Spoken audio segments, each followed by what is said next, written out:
procesos constituyentes, política y participación ciudadana. Dejo con ustedes al moderador de este panel, el señor Jorge Alzamora, quien es jefe de la Unidad de Modernización del Estado y Gobierno Digital del Ministerio Secretaría General de la Presidencia. Invitamos a las personas que integrarán esta mesa a pasar al escenario.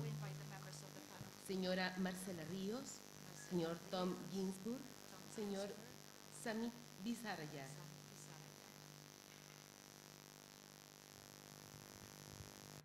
Hola, buenas tardes. Tenemos el placer de comenzar el segundo panel de esta tarde.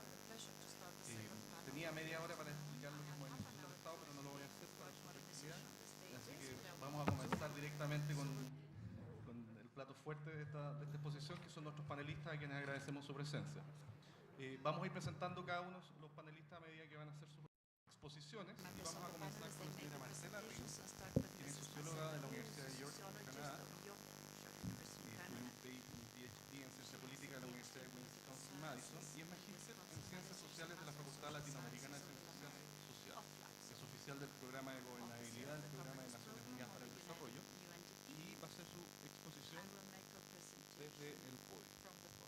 Les recordamos que a efecto de las preguntas, cada uno de ustedes tiene una tarjeta donde puede ir escribiendo sus preguntas, que esperamos que sean lo más específicas posible, que serán recogidas cuando el expositor haga su presentación.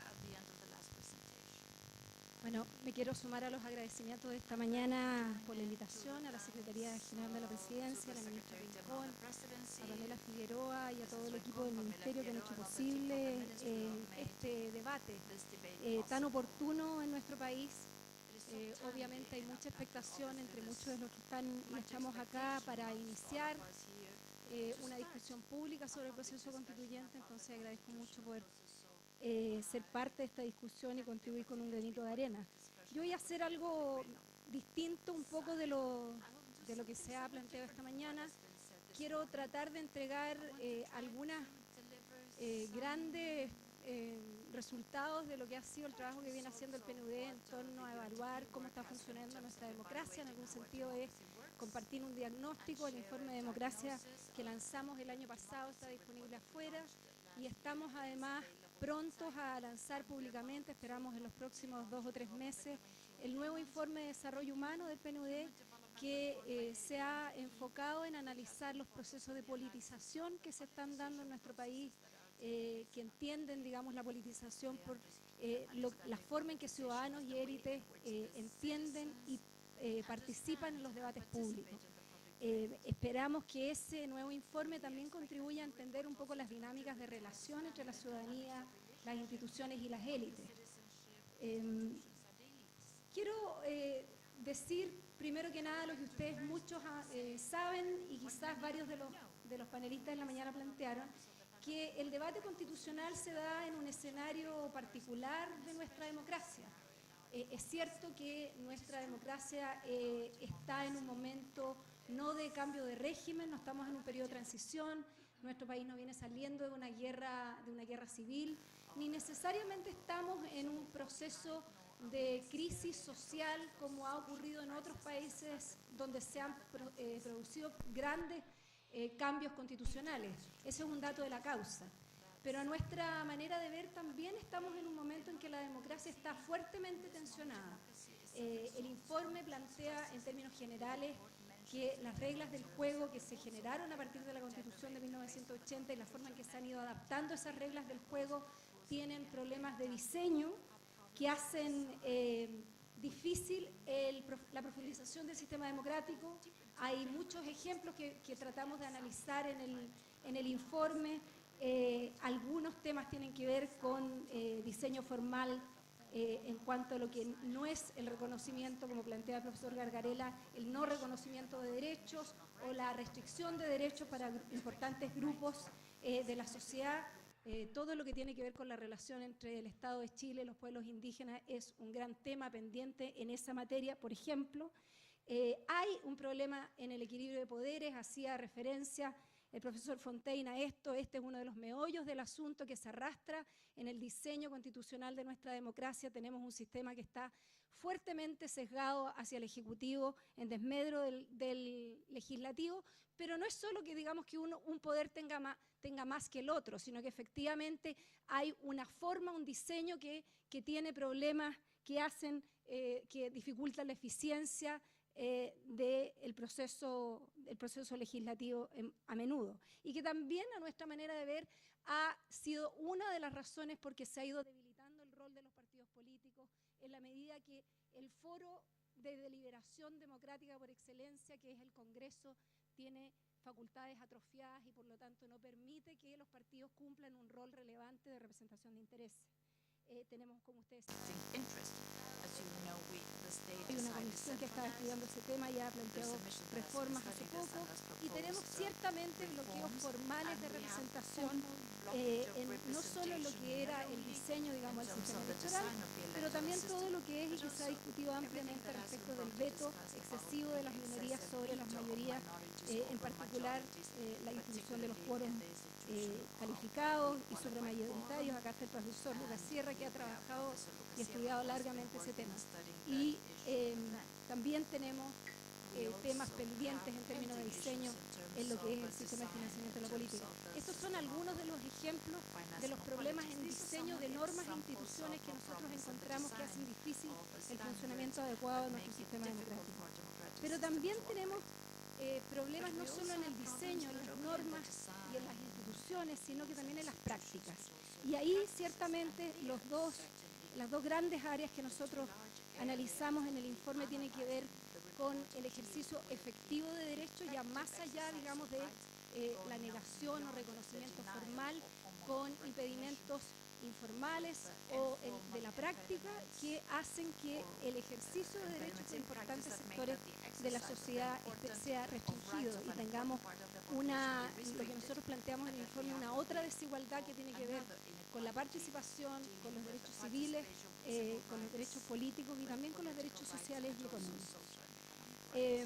También tenemos problemas de severos déficit de representación que van más allá de la distorsión que provoca el sistema electoral, distorsionando la representación de ciertos grupos políticos e ideológicos, dejando fuera a los partidos minoritarios, subsidiando o generando una sobrerepresentación de los partidos más grandes, sino que también un sistema que es no solo a través del sistema binominal, pero también el efecto que tiene el sistema binominal en los procesos de nominación, por ejemplo, para los órganos autónomos, donde quedan un conjunto de actores de la sociedad excluidos de las instancias formales de representación, en particular las mujeres, los pobres, indígenas, la población no heterosexual del país.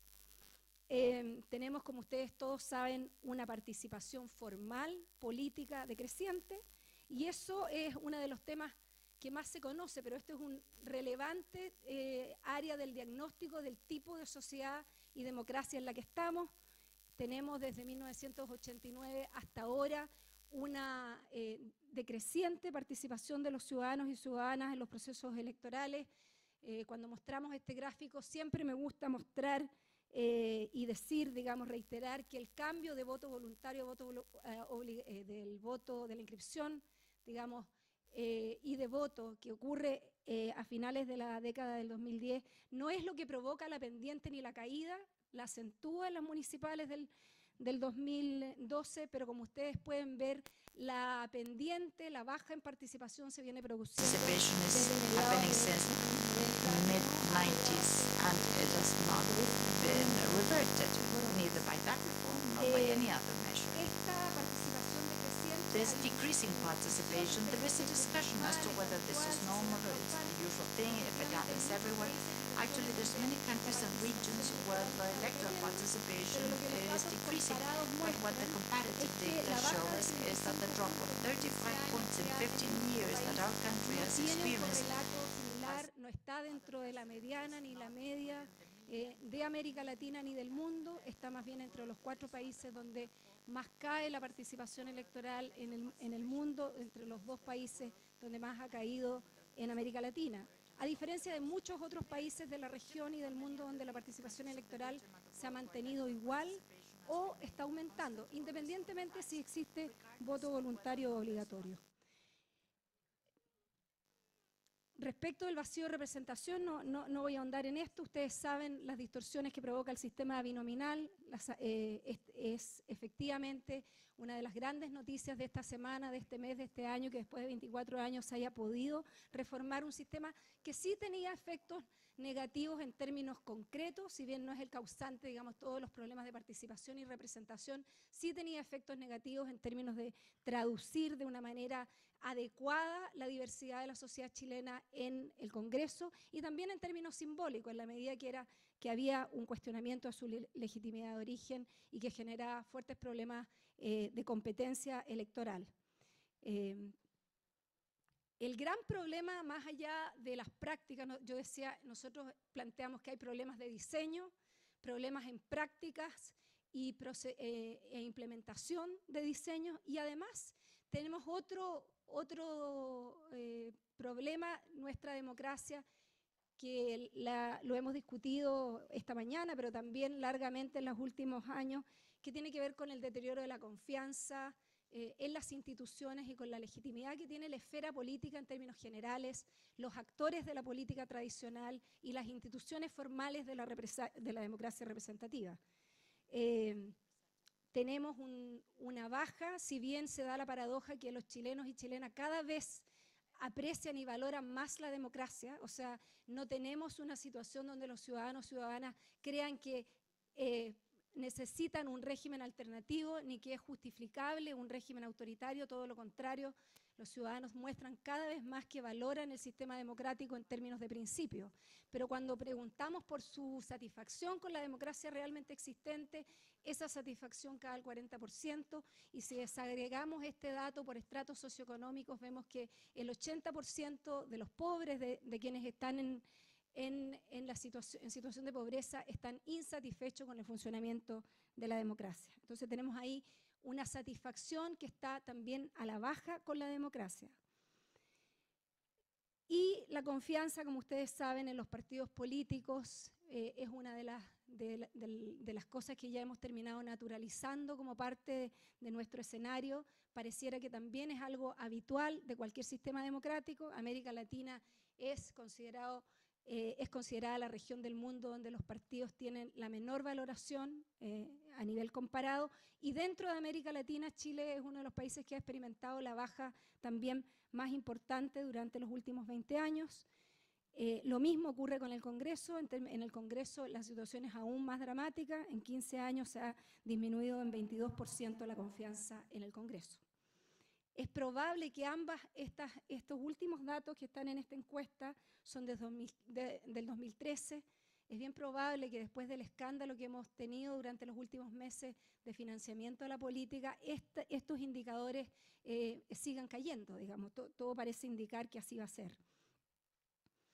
Ahora, en este contexto de desconfianza de las instituciones, nosotros, tanto en las encuestas de auditoría de la democracia como en la encuesta que realizamos para el informe de desarrollo humano, hemos venido preguntando la aprobación o el apoyo de reformas políticas, y en particular en la encuesta del informe de desarrollo humano, y esta es una primicia que los colegas me han permitido compartir con ustedes hoy día, porque ya que el informe todavía no está publicado, no se ha difundido, pero en este informe preguntamos respecto del apoyo al cambio constitucional, y las respuestas son bastante consistentes con otras encuestas de la Universidad de Portales, de la Universidad La Pop, de la Universidad Católica, del CEP, con varias otras encuestas que se han realizado, y la misma encuesta nuestra de Auditoría de la Democracia respecto de si Chile necesita cambios a la Constitución.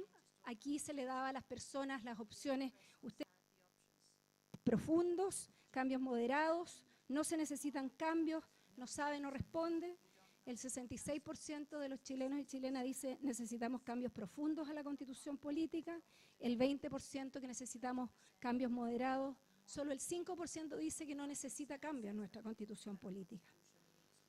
Cuando preguntamos por qué o cuán importante es cambiar la Constitución, el 72% dice que es muy importante, el 13% dice que es poco importante o nada importante. Nuevamente, un gran apoyo a cambiar. Y cuando preguntamos por qué, y aquí en la mañana también apareció este tema fuertemente, perdón. Cuando preguntamos cuáles son las razones por las que usted cree que es importante cambiar, casi un 30% dice porque el contenido no sirve, otro 20% dice porque se originó en dictadura, un 30%, un 28% dice por ambas razones, porque no sirve el contenido o porque se originó en dictadura.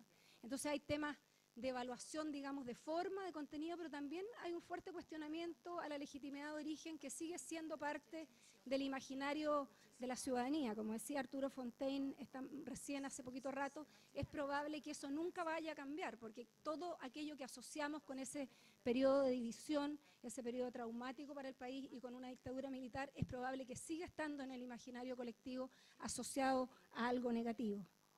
Sin embargo, cuando preguntamos cómo hay que cambiar, y esto no hay muchas encuestas que se han metido a analizar el tema de la forma, pero la encuesta de la Universidad Católica del 2012 hace una pregunta, lo que muestra es también algo consistente que vemos en otros estudios de opinión pública y estudios cualitativos que tienen que ver con la desconfianza, con la lejanía, con el escepticismo que existe por parte de los ciudadanos respecto de las élites y de las élites políticas en particular.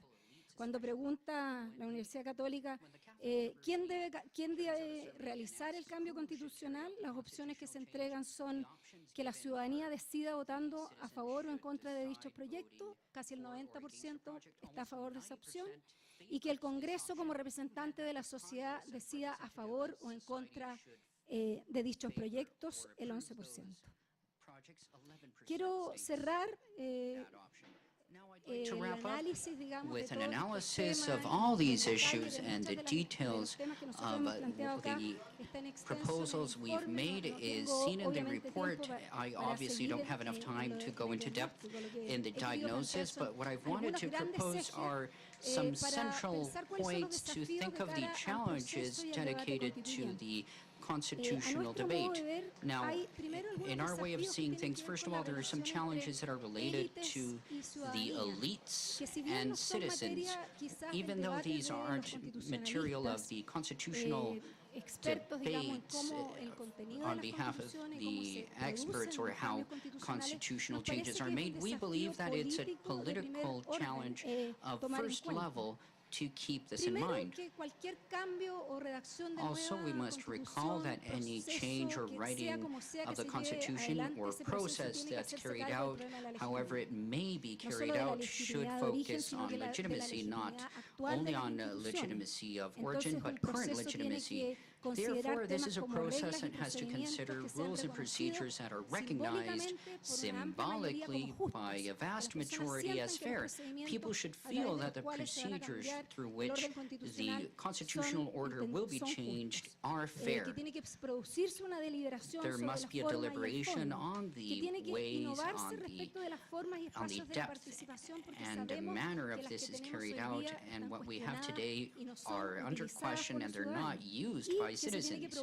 We need to provoke an inclusion that's effective, that includes everybody, that affects that structural equality in a democratic structure, as was mentioned by Professor Gargarella.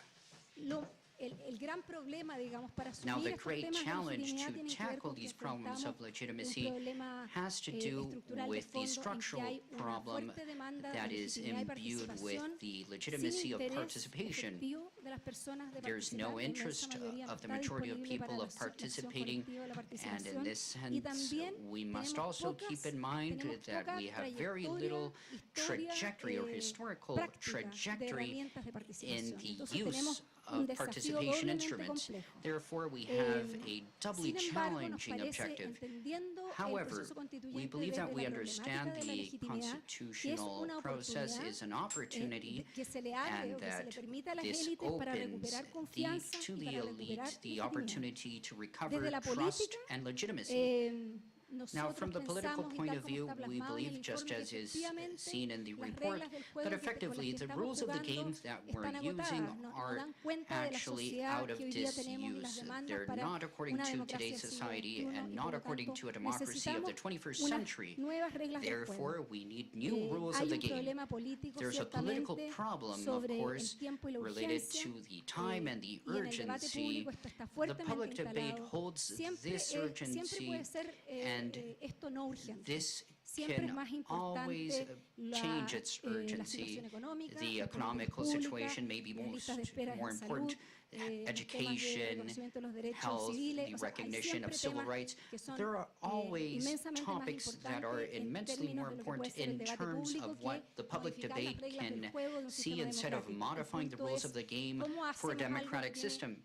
So the question is, how can we make it have an essential value to consolidate our democracy, and how can we make it urgent, especially in something that is a concern?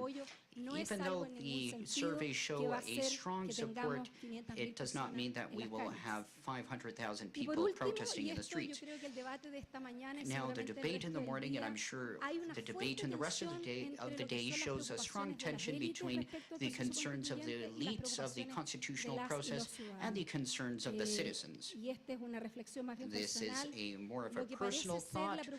What seems to be the main concern of the elites have to do with the depth of the Constitution. There are many players that state that if we are ¿cuáles son los temas que necesitamos cambiar? ¿Por qué no nos sentamos con el Why texto don't y we vemos qué sit es down lo with the necesario text cambiar y and qué see no? what we need to change Esa and what we preocupación don't need sobre to el change? fondo That es concern escasamente of relevante para las the depth preocupaciones is de los scarcely a ciudadanos y concern ciudadanas for que the están preocupados citizens por temas that are de concerned confianza y of legitimidad, que problems in seguramente trust tienen and menos legitimacy. conocimiento respecto del They fondo, de los have detalles less del knowledge fondo, of the depth tampoco of the estarán enterados Constitution, del debate nor are sobre el they constitucionalismo aware of the latinoamericano y las debate on virtudes de American incluir los derechos o no constitutionalism en una and carta whether to fundamental. include the La rights in a preocupación de las ciudadanas y fundamental letter. ciudadanos de So, cara al proceso in this sense, constituyente the va a estar citizens claramente y will está clearly claramente, como lo demuestran muchos express, estudios, as they've mucho done más it so marcado in the por la studies, preocupación de la the forma, concern por on asegurarse the que las way reglas of son making sure justas that the y rules are porque fair, se genera una and in sensación generating que a no van a ser los sensation mismos de that siempre los que it's van a not estar always going redactando to be las the nuevas same reglas del people juego. that Muchas will gracias. write the rules. Thank you very much.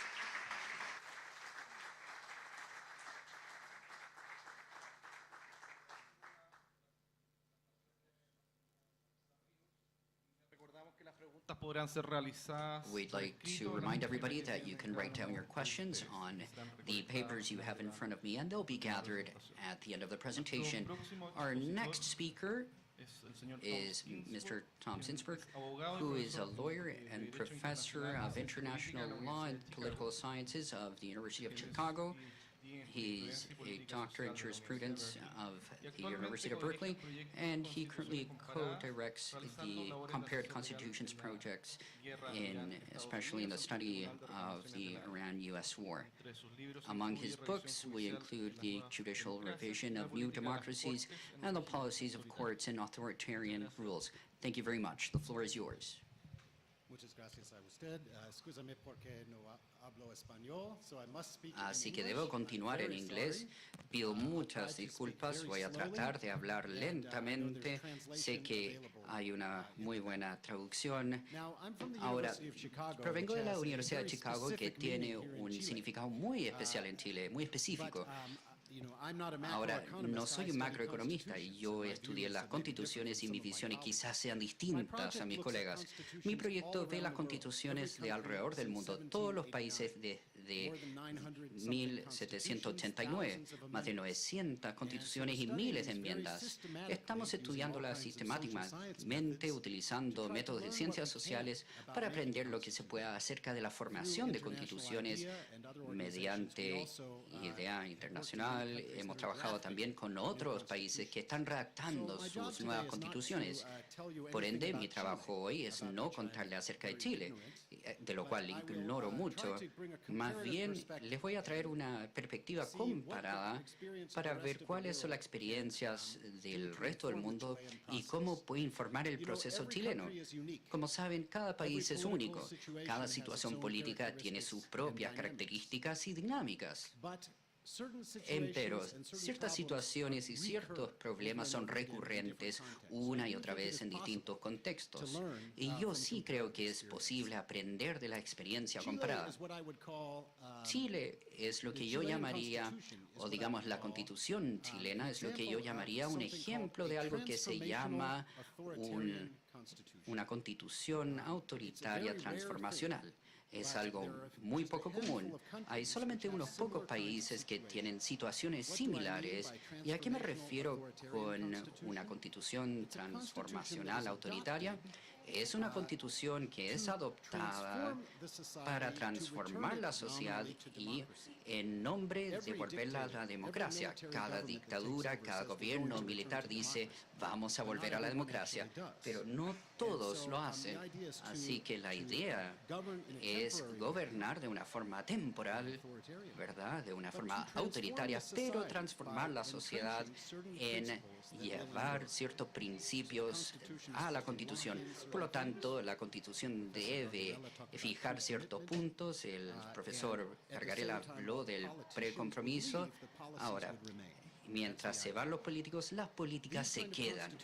Estos tipos de constituciones tienen cierta maquinaria especial, digamos, estructuras institucionales que aseguran la permanencia de las políticas, como hemos escuchado en la mañana. Ahora, es un caso extraño porque la mayoría de las veces estas constituciones son reemplazadas después de una transición a la democracia. Puedo pensar en solamente dos otros países, Turquía y Panamá, cuyos son gobernados hoy en día por constituciones escritas bajo el régimen militar, pero cuyo gobierno es democrático hoy en día. Chile es uno de esos pocos ejemplos.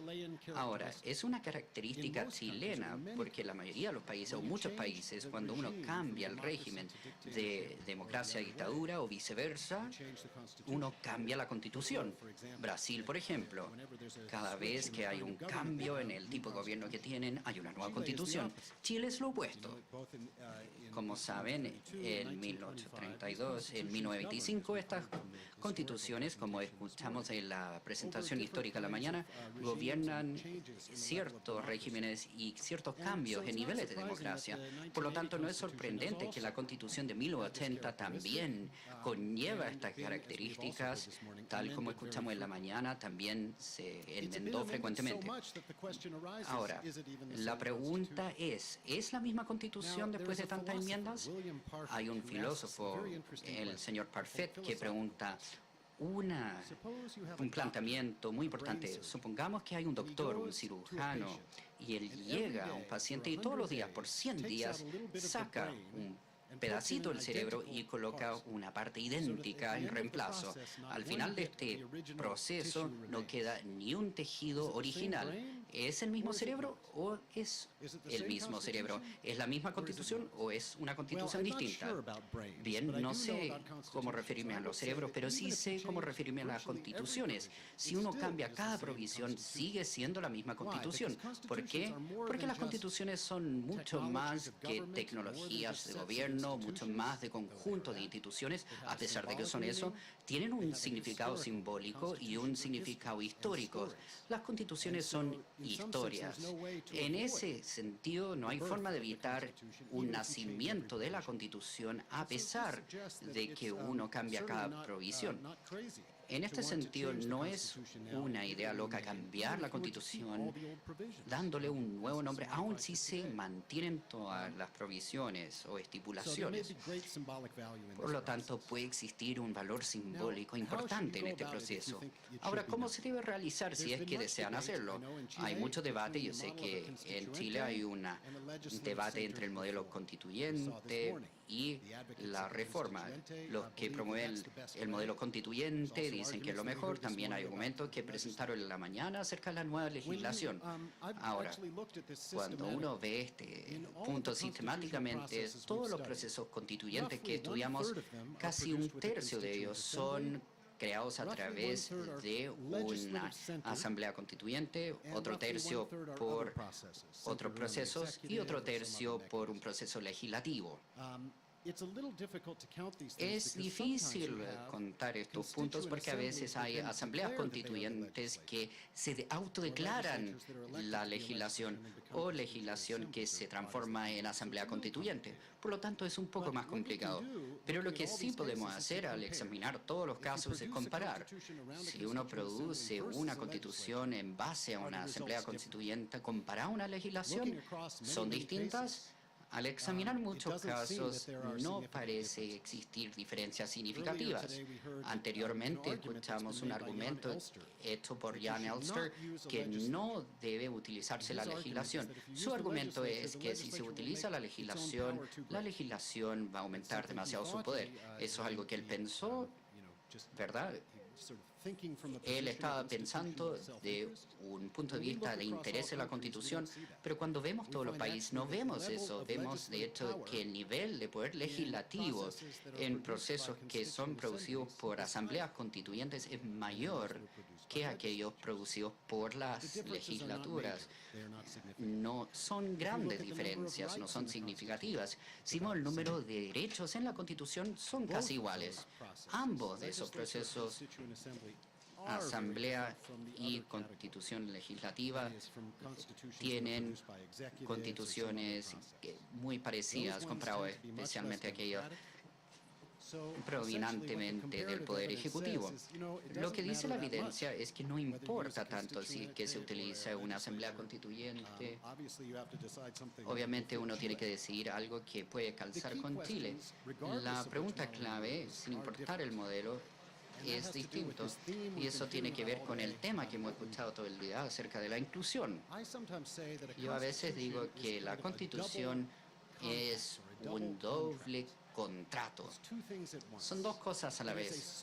Es decir, es un contrato social entre las personas que requiere que sea muy inclusivo y que todos sientan que es propio, pero también no nos debemos olvidar que es un contrato entre partidos políticos y los intereses poderosos. De alguna forma hay que incluir ambos o tomar en cuenta ambos. Le voy a dar un ejemplo de un proceso que no lo hizo.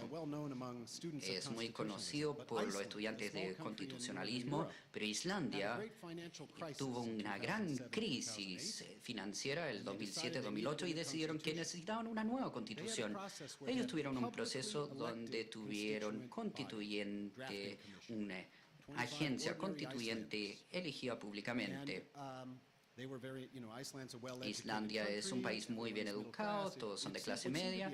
Parecería ser un lugar perfecto para la participación pública y una constitución centrada en eso. Realizaron el proceso en Facebook, realizaron mucha participación pública, pero al final del día, para poder cambiar la constitución tuvieron que pasarla por la legislación, los políticos, y los políticos lo bloquearon. Así que todavía no está aprobado. Este es un ejemplo de cómo ignorar una de las dos partes, las personas o los políticos, puede de hecho conllevar a mayores problemas, mayores cortes, mayores divisiones en la sociedad. Así que supongo que el mensaje hoy es que la participación debe tomar a ambos en cuenta. Ahora, la pregunta de cómo se puede incluir el público, cómo se incluyen los políticos, hay muchas respuestas a eso. Jan Elster, que se mencionó en la mañana, le gusta utilizar la metáfora de el tiempo, el cronómetro de arena. Uno comienza en una parte superior con bastante participación para la reforma constitucional. Se debe tener un proceso abierto pensando en qué debe hacer la Constitución. Posteriormente, la participación debe reducirse, debe existir una negociación política y donde se unen todos los partidos políticos y nuevamente se debe enanchar. Por lo tanto, tiene esta forma de reloj de arena. Uno puede pensar que en la primera etapa es una conferencia nacional, después la legislación y después un tipo de referéndum público. Esto yo creo que es el ideal normativo. Ahora, ¿cómo se implementa? Por supuesto que hay una gran variedad de opciones. Ahora, permítame mencionar un par de otros puntos. Y esto, de alguna forma, son advertencias para Chile. Una advertencia es que se debe reconocer que la creación de constituciones toma tiempo. Cuando vemos estos cientos de procesos, el periodo más corto es 7 días, fue en Rumania, y estaba a punto de desaparecer como país y pasaron la constitución a último minuto, y el más largo fue 17 años que tomó lugar en Burma. Obviamente ninguno de ellos es deseable. El tiempo promedio es 15 meses desde el momento en que se forma la legislación o un cuerpo constituyente hasta la creación de la constitución. Pareciera ser un largo tiempo, pero sí demora tomar todos estos pasos. Hay que lograr acuerdos, hay que trabajar los temas, hay un lado técnico de asegurar de que el borrador sea bueno desde el punto de vista legal. Todo esto tiene que realizarse y sí toma tiempo. Por lo tanto, no se puede subestimar el tiempo que va a tomar. Una segunda advertencia es acerca de la inclusión. Hemos escuchado esa palabra una y otra vez y todos están de acuerdo que la inclusión es importante. Ahora, en un estudio que realicé de qué debe ser la duración constitucional, qué hace que dure la constitución, nos enfocamos en 3 factores para que la constitución dure bastante tiempo. Primero, la constitución debe ser bastante flexible para responder ante las circunstancias que cambian. Y segundo, la constitución debe ser detallada, y esto es para poder tener los grupos de interés y que sientan que tienen una importancia en la constitución. Deben sentirse involucrados. Pero el tercer factor es que las constituciones deben ser inclusivos para que duren bastante tiempo. Cuando uno ve estos casos, las constituciones que son producidas en un proceso inclusivo, que son adoptadas por referéndum, son aquellos que duran. Ahora bien, la mayoría de las constituciones no duran, debo decir. El promedio o la vida promedio de una constitución nacional, según nuestra investigación, es solo 90 años. O sea, ya ha cumplido su papel, ha tenido éxito, lo ha logrado. Ahora, si quieren, o sea, 19 años, perdón, es el máximo que dura. Si quiere hacer una constitución que dure 30 años o algo más, hay que tomar estos puntos y hacerlo inclusivo. Como les digo, tiene que ser con todos los miembros del público, pero también el punto sobre los políticos. Y mientras uno no quiere darle a un solo grupo un bloqueo, un veto, igual hay que hacer un esfuerzo para incorporar el máximo espectro político posible, si no van a enfrentar problemas más adelante en el camino. La tercera advertencia que quiero dar, y no quiero ser pesimista, pero es importante pensar en cambio constitucional como una ganancia, como un juego de mediano plazo, largo plazo. Estamos comenzando el proyecto de reformar la Constitución, ustedes, digamos, y ojalá eso tenga éxito. Pero lo que hay que enfatizar es que hay que pensar en un proceso que puede tomar tiempo y a lo mejor intentos múltiples para tener éxito. Les voy a contar la historia de Kenia, que uno pensaría que es muy distinto de Chile, pero no. Kenia, en África Oriental, es el país más estable, donde todos los africanos quieren estar y donde la comunidad internacional ve Kenia y trata de ver su liderazgo. También tuvieron una mala dictadura y cuando salieron de ella quisieron redactar una constitución, una asamblea constituyente de 600 miembros, luego los políticos, y lo sometieron a un plebiscito. Y el plebiscito dijo no. Ahora, todos los que estaban involucrados en el proceso se sintieron pésimos, como si esto había sido un fracaso enorme. Pero luego, Kenia tuvo una violencia electoral, intervenciones, cosas bien mal. Y cuando volvieron a escribir una nueva constitución en el 2009, básicamente adoptaron lo mismo que habían propuesto antes. Es decir, el proyecto de ustedes va a tener éxito o va a tener una vida posterior. Y piensen en ello, que a lo mejor es en el segundo intento. Tienen que pensar en cómo conducir el proceso para que no genere clivajes, nuevos problemas en la sociedad. Y como el profesor Fontaine mencionó, hay que evitar que la Constitución genere nuevas divisiones. Ahora, este consejo es dado frente a una ignorancia que tengo sobre el proceso de Chile.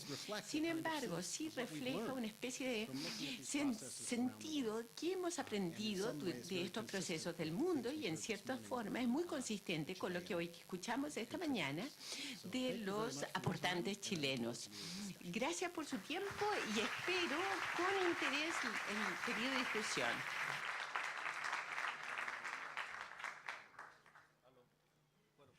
Muchas gracias. Nuestra próxima presentación será del señor Somet Bisaria. The next presentation will be of Mr. Somet Bisaria, lawyer of Columbia University, head of the Constitution Department for Democracy and Electoral Assistance, and he has worked as main legal advisor of the International Organization of Law for Development. There is simultaneous interpretation and questions will be raised after he finishes. Muchas gracias.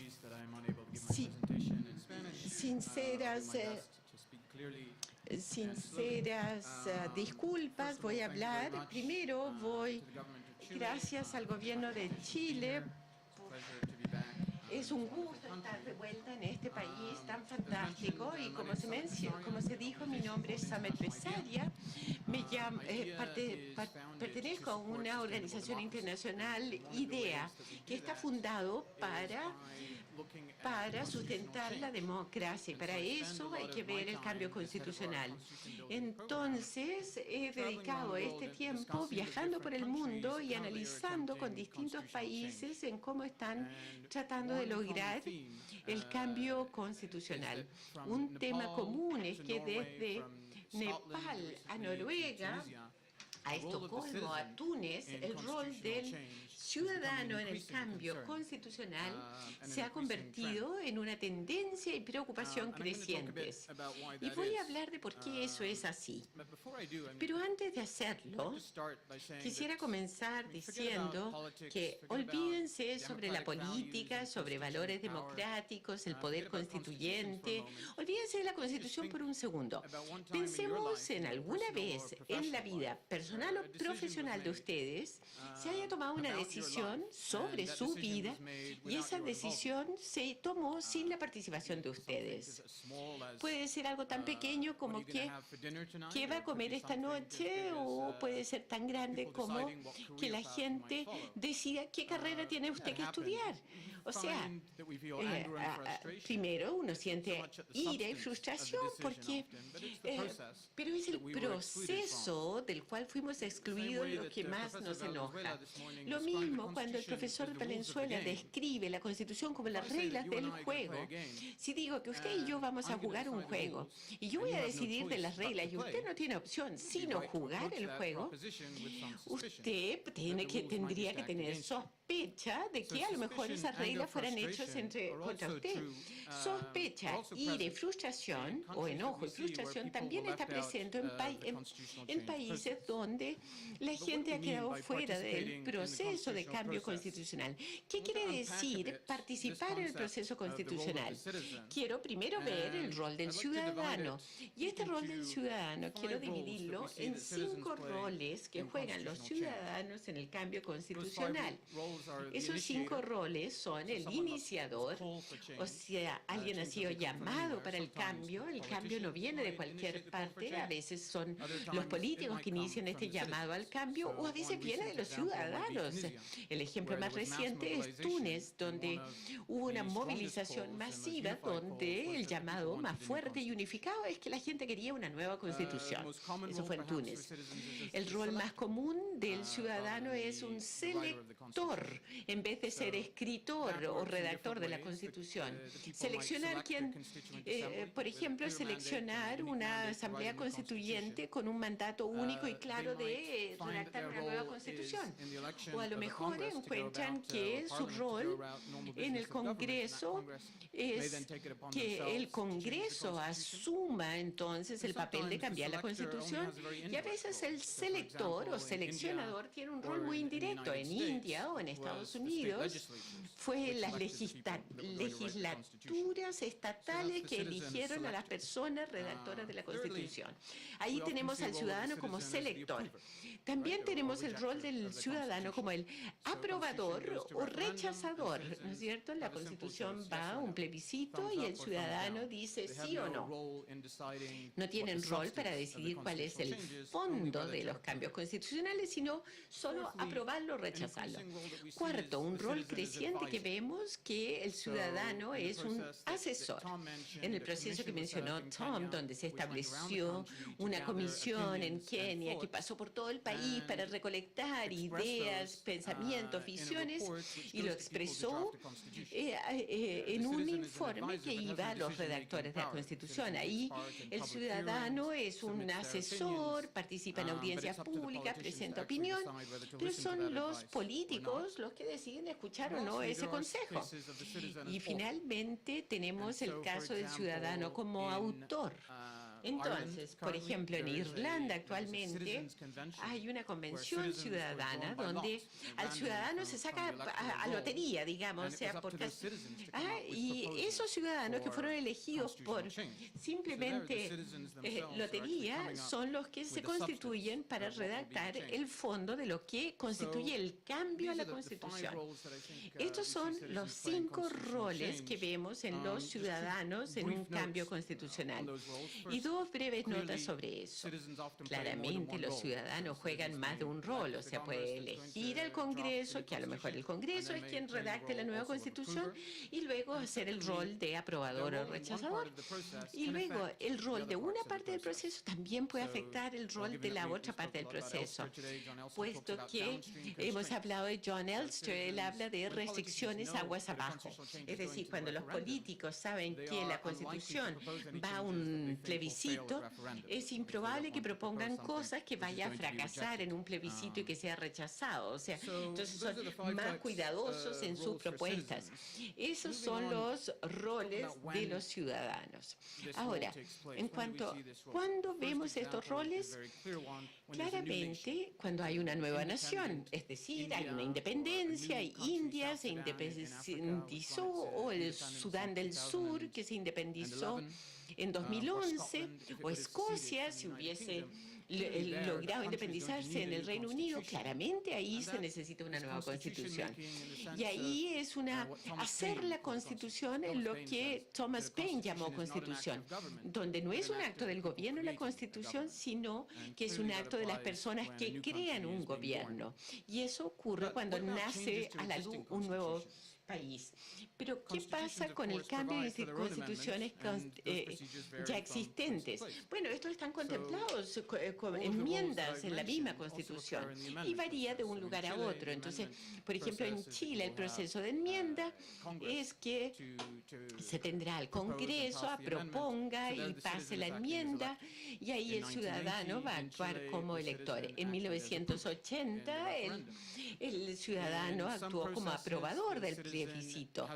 En algunos lugares, entonces, puede ser asesor. En Sudáfrica, las propuestas de cambio constitucional tienen que publicarse para un comentario público y darle al público la posibilidad de participar en el debate, pero es el ciudadano que le da, o los políticos que le dan el fondo. A veces también puede actuar como iniciador. Un grupo de ciudadanos en Kenia empiezan a peticionar, a presentar una petición para que se realice un cambio constitucional. Y hemos visto el papel de elector, aprobador, iniciador, Y a veces los ciudadanos, como en Kenia, realmente pueden proponer el fondo de esa enmienda constitucional que quieren ver. Quería mencionar algunos ejemplos de tendencia que vemos con respecto a cambio constitucional en distintos roles del ciudadano. Porque esta mañana vi una dicotomía de constitución. Por ejemplo, si ha de ser una asamblea constituyente, que hay algunos que lo proponen, otros dicen no, hay un proceso legítimo, hay que seguir las reglas, hay una tradición en Chile donde es el Congreso quien aprueba la Constitución. Yo eso no lo veo como dicotomía. Y hay personas que muy creativos sobre cómo mantener la legitimidad con las reglas existentes, pero al mismo tiempo involucrando al público en distintas maneras. En Noruega, el proceso de enmienda está en el Parlamento. 2/3 pueden proponer una enmienda, luego hay una elección y el siguiente Congreso aprueba esa propuesta o la rechaza. O sea, el rol del ciudadano es seleccionador, 2 veces elector en el proceso. Noruega quiso enmendar su constitución en el 2011 para que se actualizara con la sociedad noruega moderna, ampliando la Carta Fundamental. ¿Y qué es lo que hicieron? Respetaron el proceso, el Congreso enmendó la Constitución, pero en el 2011 formaron una comisión. Esa comisión consultó con el público general, tuvo audiencias públicas, recibió propuestas individuales, consultó con grupos de sociedad civil, de derechos humanos, el público. Luego lo entregaron al Parlamento para que el proceso formal de enmienda ocurriera según la regla. Y, por ejemplo, en Noruega, donde el proceso anterior limita al ciudadano a elector, también dice que puede ser asesor, siempre que se cumplan las reglas existentes. En Irlanda, el Parlamento propone un proyecto de enmienda constitucional y eso va a un referéndum. Entonces, ahí el ciudadano actúa como aprobador y como seleccionador.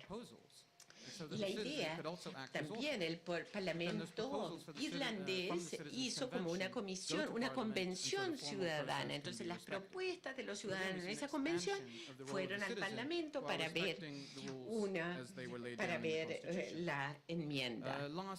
Y el último ejemplo es Luxemburgo. Luxemburgo han estudiado la reformulación de la Constitución. Ha habido muchas convenciones con respecto al duque de Luxemburgo. Había una serie de convenciones no escritas, entonces dijeron, no, queremos reformular la Constitución para que esté todo escrito y claro. Y lo comenzaron en 2009. El proceso formal contempla que el Parlamento proponga una enmienda y después de 3 meses es el Parlamento que aprueba esa enmienda.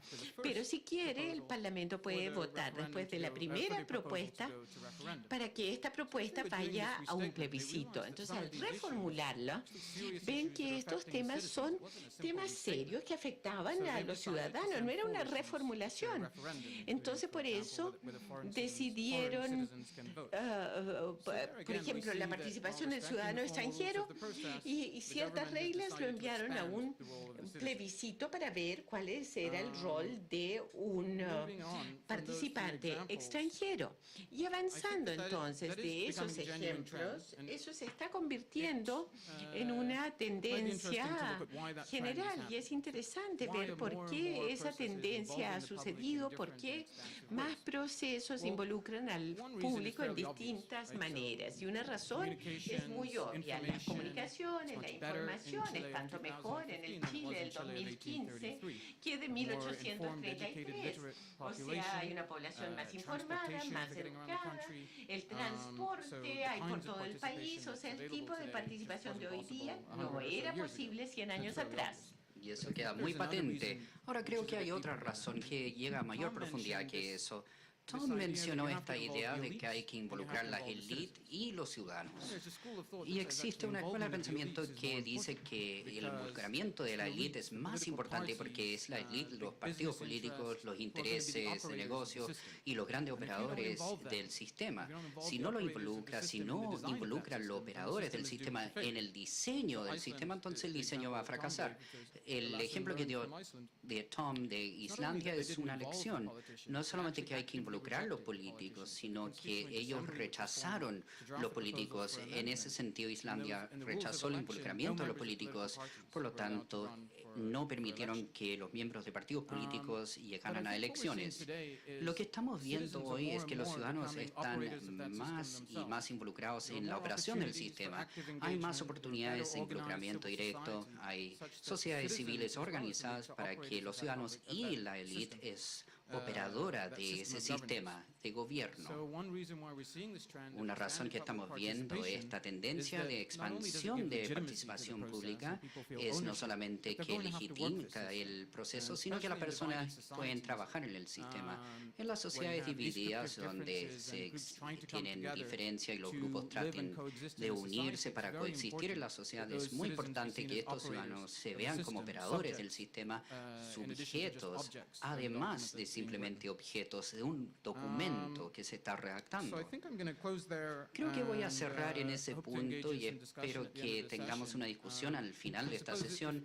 Ahora, si tengo una lección aprendida que me gustaría relatarle a Chile de estos procesos comparativos, es que no hay dicotomía entre un Congreso y una Asamblea Constituyente. Pueden ser muy creativos en cómo involucran el público en esa solución, pero la solución debe ser personalizada para el contexto a mano. Muchas gracias.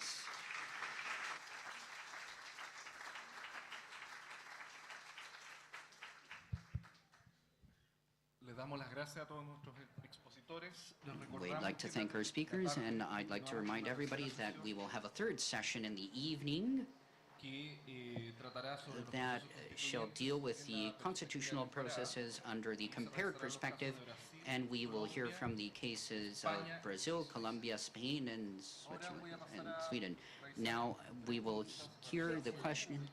We'll hear from the questions from the public, and the last country was Switzerland, and the questions are the following. I shall organize the questions and relay them to the speakers. For Marcela Rios, there is a question that says, do you believe that the political class is capable of heading a constitutional change even though the citizenship distrusts and discredits them for their participation in politics? What would be the formula to change this perception on behalf of the citizens? The second question is, do you believe that the transition in 1990 to the year 2000 was traditional, quote unquote, sorry, was treacherous? This provoked the disillusionment from behalf of the citizens. This means that, quote unquote, it predicts that the objective of this constitution was to hold it against the politics.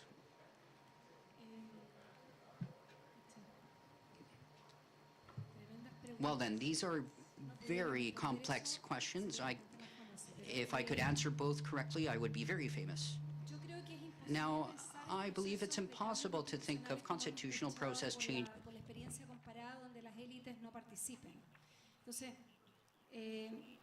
Creo que más bien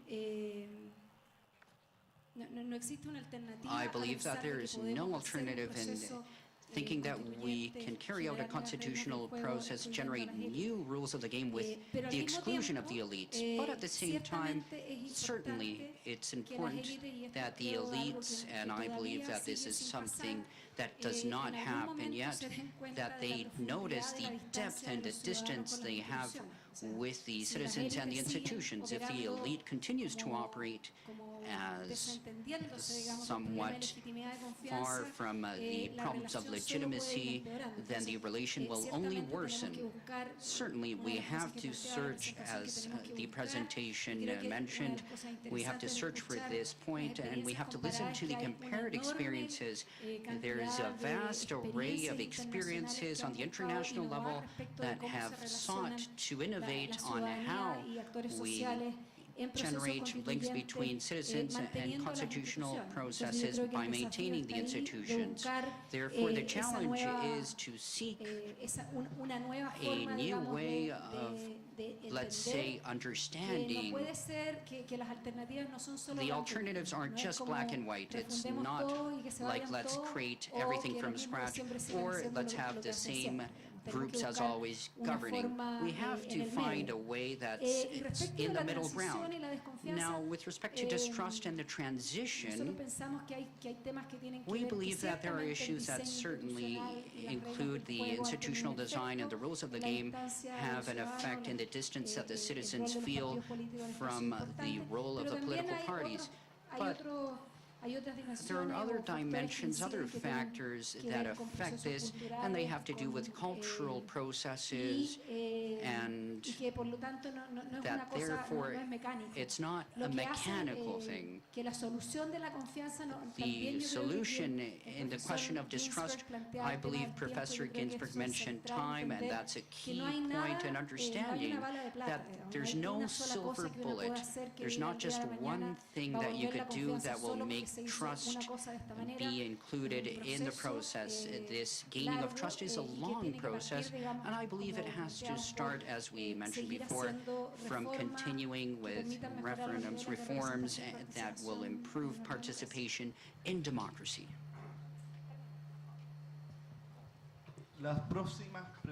The next questions are for Professor Ginsburg, and they're in English. So if you could read them, please, and we will translate them from the booth. You could take your earpiece off, maybe. So the first question is, what are the common features of countries that use constituent assemblies as opposed to using the legislature? Again, there's a wide variety of experiences, but usually you would think that a constituent assembly is very important in a situation where there are no political parties, or parties are very weak. In a situation where you have stronger parties, where you have a tradition of political participation, then maybe there's not as much need for a constituent assembly. If there's a crisis of representation, a break in legal legitimacy, a revolution, usually then that's also la legitimidad, entonces son razones por lo cual tener una asamblea constituyente. En este caso, si no existe eso, el Congreso tiene más sentido. Todo esto en un sentido general. En vez de una simple recomendación para Chile. Ahora la siguiente pregunta es si podría explicar la distinción entre la Constitución como contrato social y la Constitución como un contrato entre partidos. En ese sentido, la Constitución es todo, debe ser ambos. Por supuesto que la Constitución no va a ser legítima al menos que el pueblo crea en ella y si están dispuestos a defenderla. Por lo tanto, eso requiere un tipo de punto de vista de que la Constitución sea un contrato social. Pero dicho contrato social es una metáfora. Tenemos que volver a Locke y los otros filósofos. No hay un momento donde todos nos unimos y rendimos nuestra libertad al gobierno.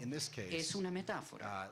Ahora, en este caso, la metáfora se refiere a que la Constitución debe tener una base social, debe estar fundada en la naturaleza de la sociedad y debe ser aceptada socialmente como legítima.